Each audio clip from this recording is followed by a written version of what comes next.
I am excited regarding the work that I'm doing. This past year, I was able to work with many districts all over the world, and we are going to the next level. Certain districts have been able to increase the report card grade from an F to a B, from a D to an A, and also we have gotten a couple of schools off the CSI list. Now, my next stage is I want to take schools and make them become National Blue Ribbon schools. So once again, if you would like to go to that next level, hey, just inbox me, reach out to me, and we can make it work. I'm excited. This work I'm doing is blessing schools all over the world. So if you want to be that next National Blue Ribbon school, hey, reach out and let's go ahead and do the work. And also with that, I got 2 dynamic books that I have that schools are picking up as we speak. And man, these are blessing your school. One is on school transformation, and the other one is on for parents and teachers and principals to come together as one.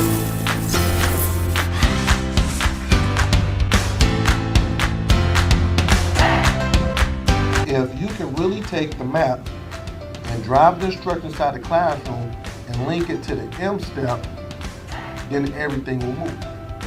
You see it? Ladies, third grade teachers, could you tell me, how do you think this professional development was for you today? Easy. It was productive. It was exciting.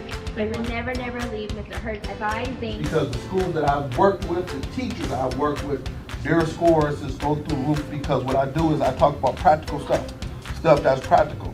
Because I'm a former teacher and also I'm a principal, so I'm gonna be telling you guys things that I know will work in your classroom.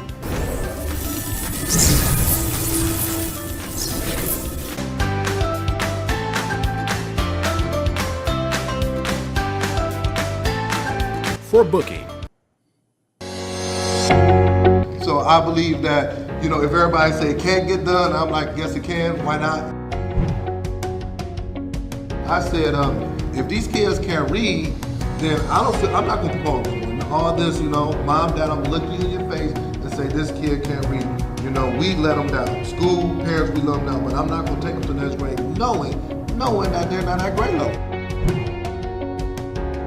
It's funny because I'm always like, okay, how are schools successful? Well, schools are successful when they demand greatness. Greatness just doesn't come.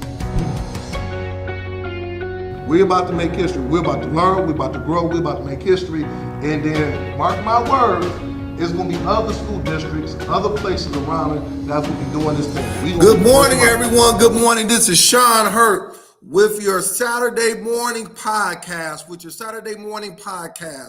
And I am coming. I'm not in my normal setting. I am out of town. I'm in Alabama. I did a professional development yesterday. So currently I am in a conference room in my hotel. So I can't get as loud as I want. You say, Hurt, that's not your normal setting. Yes, I'm in a conference room. So come on in and hit that share button. Let me know where you're coming from. This is going to be excellent. We are talking about 10 things that leaders do over the summer. So this is part 2. Last week you said, Hurt, the feedback was excellent. And I said, I'm gonna do part 2 because we didn't go over the 10 things. I think we stopped at number 4 or 5 or something like that, but the feedback was good. So just give me about 2 minutes. And also I wanna make sure that my sound is good. So could you put in the chat if my sound is good and if you can see me good? Once you put in the chat, please put in the chat to make sure my sound is good and if you can see me good. When you're at a hotel, internet might be a little different and things of that nature. So just put it in the chat for me if the sound is good and if you can see me good. And just give me 1 minute as I get on my LinkedIn and Facebook folks in. I want to make sure everybody is comfortable and we're going to get started. So once again, thank you very much. I'm in Alabama. This is the second time I've been in Alabama. Now I'm going to brag about the school that I worked with on yesterday. Hopefully they're on, and I'm going to brag about that school. So give me a few seconds. Yes. So I want to say good morning to my sister in education, Dr. Houston. Good morning, Ms. Jasmine Harris from Cali. Dr. Houston, she's from South Carolina. Good morning. And I'm going to ESS. I don't want to mess up the last name. MYLANIA. Good morning, Dr. Jeter from Illinois. Good morning, Josh Tarver, my good friend Josh Tarver from Garland ISD. Good morning to you. Good morning, Rashard Davis from Vegas. Vegas in the house. I got to get down there. Can someone book? I got to get down to Vegas. I haven't. That is one place I have not able to do any work in Vegas. So I got to get down to Vegas. So if someone got some connections, let me know. I got to get down to Vegas. I cannot wait to get down to Vegas. Okay, good morning, Miss Truesdale from the ATL. Guess what, Miss Truesdale? My hotel is in Atlanta. I'm about 15 minutes outside of Alabama in Atlanta, Columbus, Georgia. I'm in Columbus, Georgia. So I don't know how far that is from you, but I'm in Columbus, Georgia. So good morning, Miss Flowers. Good morning. Oh, you from Brunswick, Georgia. So I got all my Georgia. Listen, I'm not gonna let the cat out the bag. I'm gonna wait. Good morning, Miss Lawson, my good friend, Miss Lawson. Good morning, Miss Chinu. Good morning, Miss Moore. Good morning, everybody. Make sure. Good morning, Miss Johnson from Detroit. You know that's my hometown. I'm from the Detroit. What up, though, Mr. Johnson? Good morning, my man. One of the best principals out there. We got to connect. Good morning, Brother Laws. Oh, Miss Edwards in the house. So I'm gonna stop right there. Go ahead. I need everybody at once. Let's hit that share button. So let's go ahead and get started. Once again, my name is Sean Hurt, school turnaround principal, and I'm going to talk about the 10 things that school leaders do over the summertime to get ready. 10 things, okay? Last week, we talked about 4, so if you did not see last week, make sure you tune in, but I'm going to go ahead and jump in it. Before I get started, I always do my commentary. I always ask this question. What are the things that's keeping you up at night as an educator? And I need everybody to put it in the chat. What are the things as an educator that's keeping you up at night? Mine is that I want to make sure that the leaders, these principals, are prepared for the upcoming school year. School year is done. What are we doing to prepare for the upcoming school year? That's why I have this podcast. As principals, I have many principals on here. Many school leaders, what are we doing to prepare? That's keeping me up at night. Are we actually putting forth the effort to be prepared for the upcoming school year? Second thing that's keeping me up at night is, and I talked about it the other day, is that we have a lot of middle school and high school kids committing suicide. What are we doing to prepare our staff for signals? And I talked about on my podcast a couple of weeks ago, I talked about it for students that's committing suicide. This week alone, 2 more people put on their Facebook post, reached out to me and said, my students this week has committed suicide or tried to commit suicide. So those are the 2 things that I'm thinking about every day that's keeping me up at night. So just put in the chat, what are things that's keeping you up at night? What are the things that is keeping you up at night? Let me get my captures off. I want to make sure I get my captures off. All right, cool. So just go and put it in the chat. Go put it in the chat. All right. Good morning, Principal Kafele. Good morning to you, Principal Kafele. The next thing is that I just got to brag. I got to brag. So yesterday I was with Mrs. Nancy Edwards, Principal Nancy Edwards at Oliver Elementary School in Sealy, Alabama, and I spent the whole day with them, and it was excellent. I am telling you this, Principal Nancy Edwards, and I put it on my Facebook post, she is about to take the world by storm. She is ready.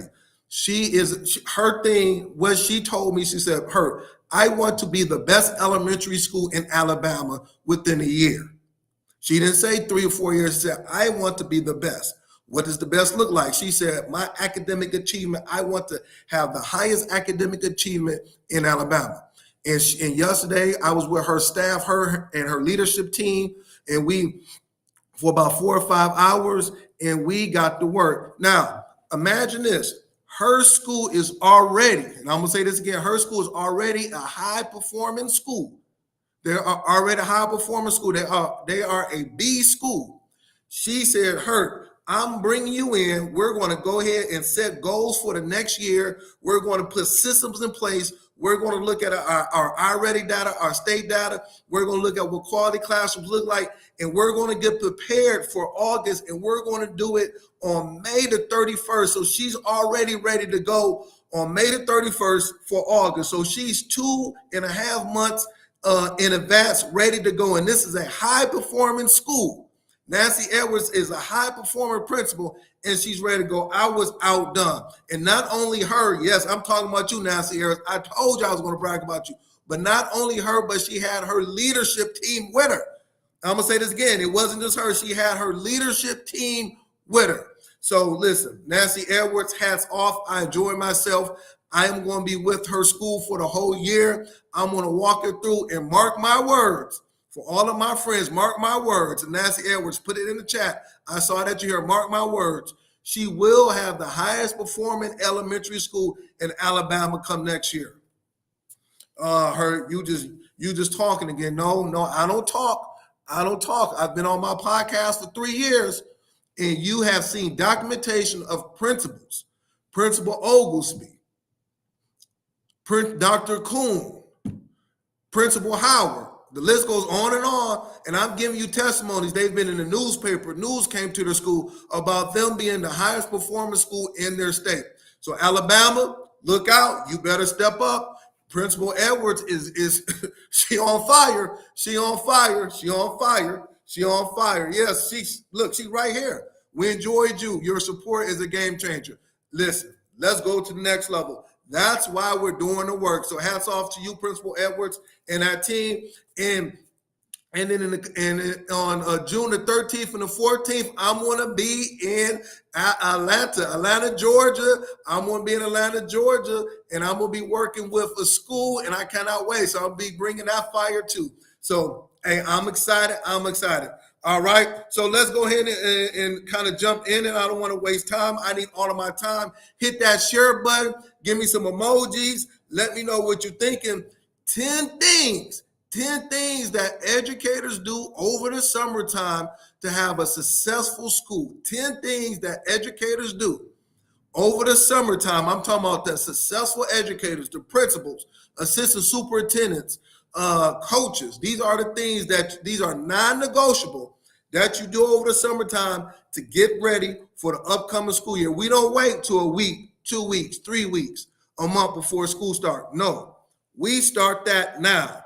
If you have not started it, I advise you to let's go ahead, take these notes, let's get started, and let's start on Monday. All right.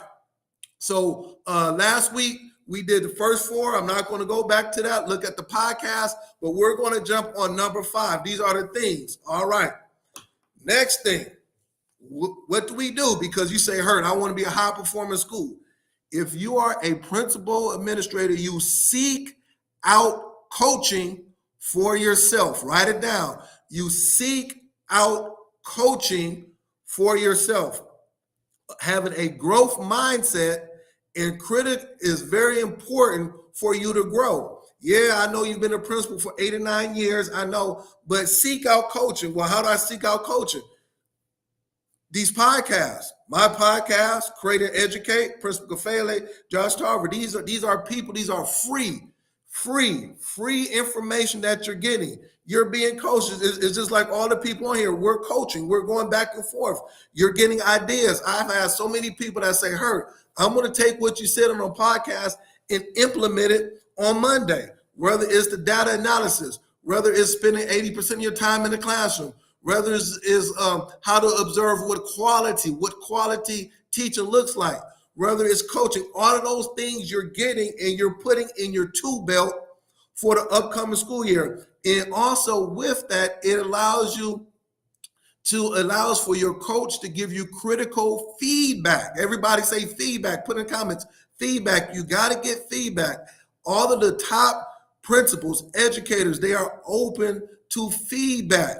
No matter if it's Dr. Houston or Dr. Tammy Taylor or Principal Gafele or Nancy Principal Nancy Edwards, all of these people, they want feedback. That's what I want. I love feedback. How did I do? What do I have to do to get better? It doesn't make a difference if you are A school, B school, or F school. If 80% of your kids are proficient, in order for you to grow, you must you must get critical, not just feedback, but critical feedback from your coach. I'm gonna say that again. Seek out coaching for yourself. Write it down. Seek out coaching. Buy the books. We have books. We have materials. Bring people in. But seek out coaching if you want to be the best educator. Now, if you don't, if you just want to be sorry and your school is bad, hey, don't do it. Don't do it. You'll just be waking up every day with migraines, dragging to I gotta go to the school. I know it's gonna be 5 fights. I know that my parents are gonna come up and it's gonna be off the hook. Lunchroom duty. Yeah, just keep on doing what you're doing. But if you want to be the best, seek out coaching for yourself. Yes, Dr. C, listen, everybody, this is why this is important. We are a community of educators. We learn. Next. Hit that share button. Let me know if I'm sounding good. Let's go with next one. You say, Herb, what is the next one? Play the long game when it comes to student culture.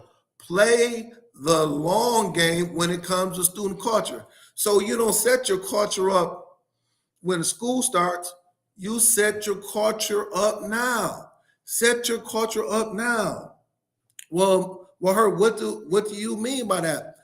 What systems do you want to have in place to make sure that things are going good? How is your transition at the high school level? How do you want that to look? How do you want your lunchroom duty? How do you want all of these things? Play the long game when it comes to student culture. If you set your culture up now, when the kids are not there, how you want your kids to react? How do you do your morning announcements? I'm gonna say this again. Principal Gafele, agree with me. You know, that's the master. The morning announcements is so critical to start the day. It will get you through those 7 hours. How you pump up the school. You get on that mic and you talking and you motivating everybody. How are you doing your morning announcements? That's student culture. All of those things is part of student culture. You don't wait till August. You put that in place June the 1st. Oh man, I know I'm talking. Yes, set the culture up now. Yes, Dr. Houston. Yes. Set the culture up now. Don't wait. Set it up now. And that's what I'm saying. These are what the best educators do. I'm giving you best practices. Take it. This is what the best educators do around the world. Next one. Summertime. All right, Herb, I got 2 months. It's downtime. What do I do? Next one. Connect with stakeholders. I'm going to say this again. Connect with your stakeholders. Well, Herb, who are my stakeholders? Connect with your staff. Connect with your custodians. Connect with your administrative assistants. Connect with them. Just some emails, a text message.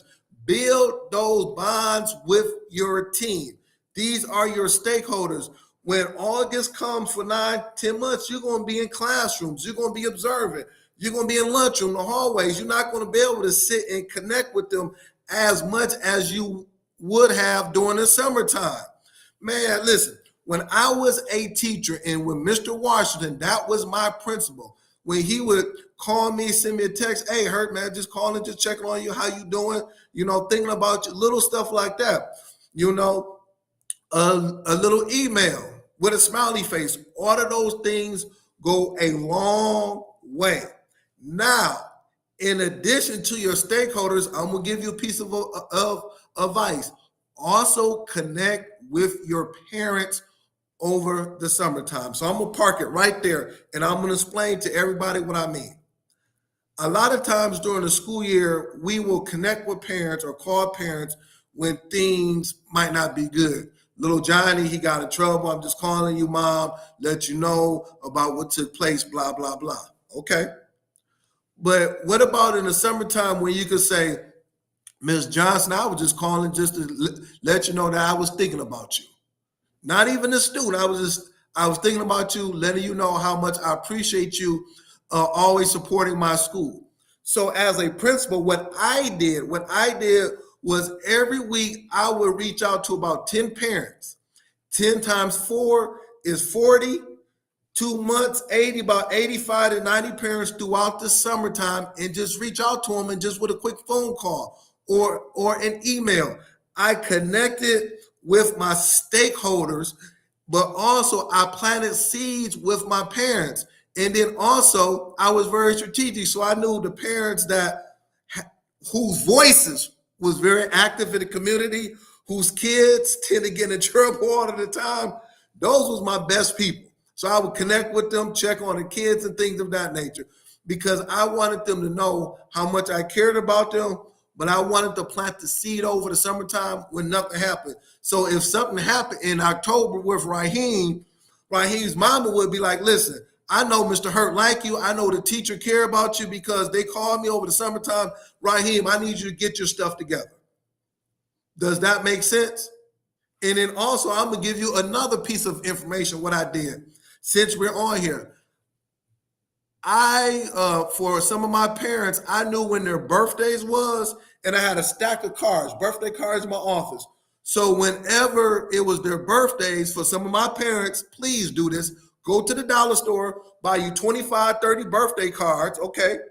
And then when it was my parents' birthdays, I would just wish them a happy birthday, give them the card or send it in the mail or whatever it may be, give it to the kid and say, hey, give this to your mom. This is a birthday card for your mom. I did that. Listen, that set me up for life. I could do no wrong in those parents' eyes. And then every time I needed support, I would call those parents and they had my back. Birthday cards. Tell me, does that sound good? Connecting with stakeholders. Do that over the summertime because you won't have time during the school year because I'm going to say this again, you will be in the classroom 80% of the time. You're going to be in the hallway. You're going to be observing teachers, giving feedback, POCs and data meetings. Do that. Oh, yes. Jasmine Harris, you say you love the birthday cards. Ms. Jasmine Harris, if I can get all of the principals in the world, if I had all of the principals, access to all the principals, I would say take $10, go to the dollar store and buy birthday cards for the parents. And now the parents will love you for life. Imagine you as a parent and a principal sends home a birthday card for you. Yeah, birthday, yeah. Listen, that's why we're doing what we're doing. What are the 10 things that educators, principals do over the summertime to become great? Hit that share button. Let me know if I'm sounding good. People put in chats. Y'all, listen, y'all showing me so much love. Y'all showing me so much love. I'm just loving this. Y'all just showing me all of this love. That is so real. That is so real. Number 4. Yeah, Jasmine Harris, I'm going to the dollar store today. Listen, it should be about 25, 35, 60 people going to the dollar store today. Go to the dollar store. Go to the dollar store. Get those birthday cards. Get those birthday cards. Next one, and this is what I did. Best practices.